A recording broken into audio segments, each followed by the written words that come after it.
धारावी पुनर्वसन प्रकल्प सत्तेवर आलो तर रद्द करू, या उद्धव ठाकरेंच्या स्टेटमेंटमध्ये आश्चर्य वाटण्यासारखं काय?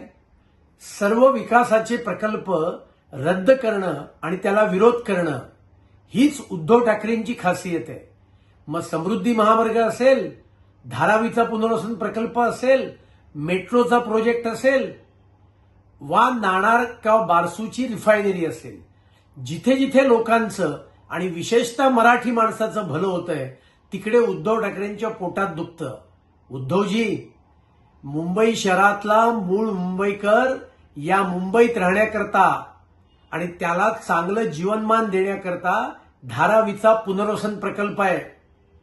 पण तुमचा बीडीडी चाळीच्या पुनर्वसनाचा विरोध होता आणि धारावीच्या पुनर्वसन प्रकल्पाचा विरोध आहे.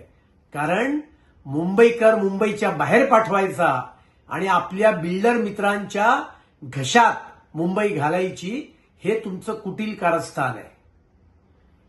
या धारावी पुनर्वसन प्रकल्पाकरता रेल्वेने आपली जागा दिली आणि त्याच्यामुळे धारावीचा पुनर्वसन प्रकल्प होईलच.